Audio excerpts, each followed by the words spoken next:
এরা ইলেকশন দিব আজ তৃতীয়া কাল তৃতীয়া পরশু মঙ্গলবার ইলেকশন না দেওয়ার লাগে ইলেকশন আনবো ফজলুর রহমান যদি জীবিত থাকে বাপ দেখে ইলেকশনটা বাংলাদেশে দিয়ে দেওয়ার লাগে বাপ দেখে দেওয়া লাগবো বাপ দেখে আমি বললাম আমাকে গুলি করে মারবো আমার আল্লাহ আল্লাহ ইচ্ছা করলে আমাকে রক্ষা করতে পারে পারে না পারে কিনা বলে 500 গুলি আমার মুখে লাগবে না আমার আল্লাহ কিন্তু আমি সত্য কথা বলবো ইলেকশন যদি হয় আমি সব ছেড়ে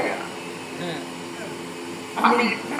অষ্টগ্রাম আসছি না কারণ ইসলামিকটা অষ্টগ্রাম হলো আমার মা এইখানকার বিশেষ করে হিন্দু সমাজে সমস্ত মানুষ ওই 100 কিলোমিটার দূরে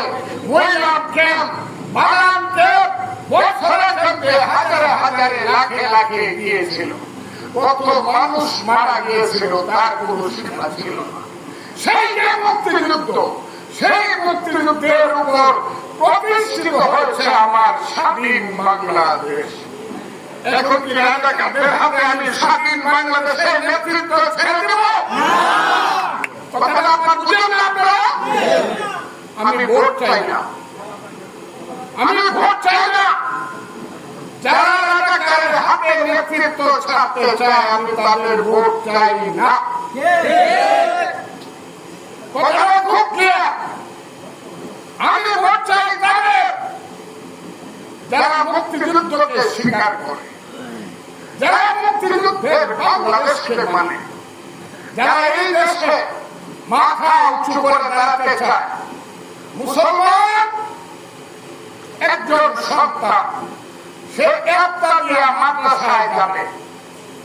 কবির মাদ্রাসায় যাবে আলিয়া মাদ্রাসায় যাবে আরবি লাইনে লেখাপড়া করবে সে যখন আলিফ বে এসে করবে আরেকটি ছেলে মুসলমানের তারই আপন ভাই সে স্কুলে যাবে প্রাইমারি স্কুলে সে করবে সরু সরায়া রসুই দীর্ঘই আপত্তি আছে ও যখন করবে আলহামদুলিল্লাহ রাব্বিল আলামিন মাদ্রাসায় আরেকটি ছেলে সে করবে পাখি সব করে রাতি পোহালো কারণে কুসুম কলি সকলে ফুটিল রাখাল গরুর পাল রয়ে যায় মাঠে আপত্তি আছে আরবি পড়াও চলবে বাংলা পড়াও চলবে মৌলানা সাহেব হবে বিজ্ঞানী হবে নাকি হবে না বিজ্ঞানী Enjoy the life, চলো উড়াই খুশি তুলে নিয়ে হাতে Cheer up, oh oh, cheer up, oh oh, cheer up, oh oh, cheer up. চিল হবে রিফ্রেশিং মুডে চিয়ার আপ চলো উড়াই খুশি।